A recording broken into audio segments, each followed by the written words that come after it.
Pernah kepikiran gak sih, gimana caranya sebuah bahasa yang umurnya udah ribuan tahun bisa tetap relevan di dunia modern?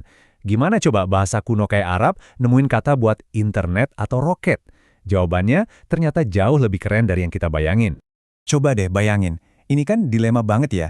Dunia berubah, teknologi baru kayak artificial intelligence muncul, konsep baru kayak psikoanalisis lahir, terus bahasanya gimana? Apa dia pasrah aja minjem kata dari bahasa lain? Atau jangan-jangan dia punya cara rahasia yang super cerdas buat menciptakan katanya sendiri? Nah, ini dia jawabannya. Ini bukan kebetulan atau sulap.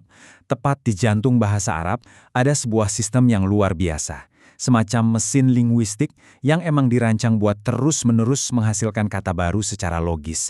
Dan mesin canggih inilah yang akan kita bongkar bareng-bareng.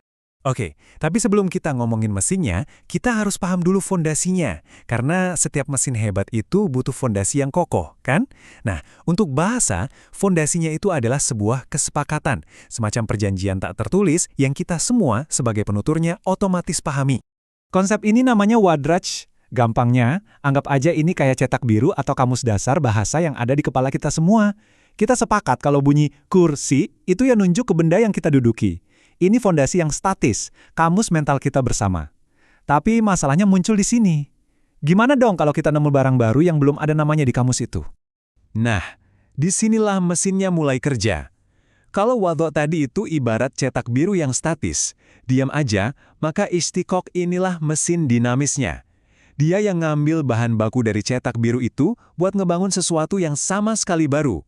Dan inilah rahasia sejati di balik kemampuan adaptasi bahasa Arab. Coba diperhatiin, definisi ini presisi banget loh. Jadi ini bukan sekedar bikin kata yang bunyinya mirip-mirip, enggak. Harus ada hubungan yang jelas antara bentuknya, yaitu huruf-huruf akarnya, dan juga maknanya. Ini tuh kayak DNA linguistik. Dari satu akar kata, kita bisa numbuhin satu keluarga besar kata-kata yang saling nyambung, dan masing-masing punya fungsi uniknya sendiri. Dan ternyata, mesin istiqoq ini punya beberapa mode operasi, atau kalau di mobil itu kayak punya gigi yang beda-beda.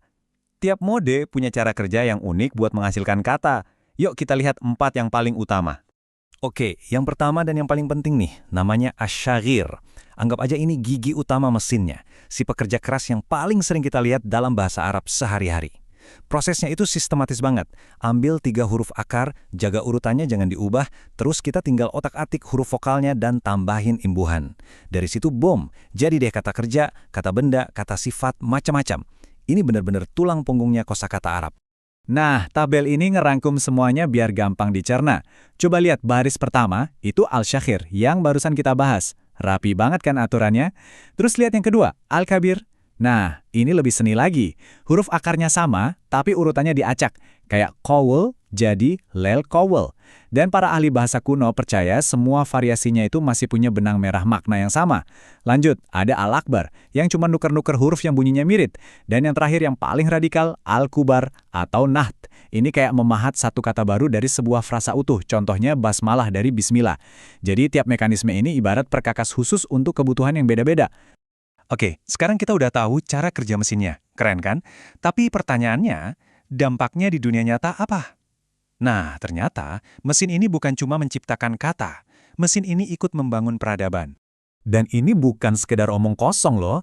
Coba bayangin pas zaman kemasan Islam, para ilmuwan kan menyerap banyak banget ilmu dari Yunani dan Persia. Mereka ketemu ribuan konsep baru yang belum ada namanya. Pilihan gampangnya, ya pinjem aja istilah asingnya kan. Tapi mereka nggak gitu. Mereka pilih jalan yang lebih jenius. Mereka membangun kosakata mereka sendiri pakai mesin istiqoq ini. Hasilnya elegan banget. Butuh kata buat pisau bedah, ya tinggal ambil aja dari akar kata yang artinya memotong. Proses distilasi, ambil dari akar kata menetes. Masuk akal banget kan? Jadi maknanya itu transparan, udah terkode langsung di dalam struktur katanya. Ini bukan sekedar ngasih nama, ini tuh kayak bikin fondasi yang kokoh buat seluruh bidang ilmu. Mau lihat contoh yang skalanya lebih dahsyat lagi? Ada satu orang, namanya Hunain ibnu Ishaq, seorang dokter dan penerjemah jenius. Dia menggunakan lebih dari 50 pola kata yang berbeda, yang disebut auzan, cuma buat ngurusin satu bidang, ilmu mata. Kebayang nggak? Dia nggak namain sesuatu secara acak, dia benar-benar membangun sebuah sistem klasifikasi linguistik yang utuh. Ini bukti kalau istiqoq itu bukan sekedar alat, tapi sebuah metodologi ilmiah. Oke, sekarang kita loncat jauh ke masa kini. Kenapa? Karena mesin kuno yang brilian ini lagi menghadapi tantangan terbesarnya. Kecepatan inovasi di era modern yang, ya ampun, kencengnya luar biasa. Dengerin angka ini. Setiap tahun, ada lebih dari 7.300 istilah ilmiah dan budaya baru yang lahir di seluruh dunia. 7.300. Kalau dihitung-hitung, itu artinya ada lebih dari 20 kata baru setiap hari. Pertanyaannya, gimana caranya sebuah bahasa, apalagi yang berakar pada tradisi kuno, bisa ngejar laju secepat ini? Nah, sekarang ini perdebatan di dunia linguistik Arab mengerucut ke dua strategi utama. Di satu sisi ada ta'rib, atau gampangnya tim pinjam aja. Mereka adopsi kata asing dan disesuaikan bunyinya, kayak telepon dari telepon. Ini cepat, praktis. Di sisi lain ada tim ijtiqaq, yang mau pakai lagi mesin canggihnya untuk menciptakan kata yang sepenuhnya asli, kayak hatif, yang artinya yang memanggil untuk telepon. Yang satu pragmatis, yang satu lagi otentik. Nah, pertarungan antara dua filosofi inilah yang sedang membentuk masa depan bahasa Arab.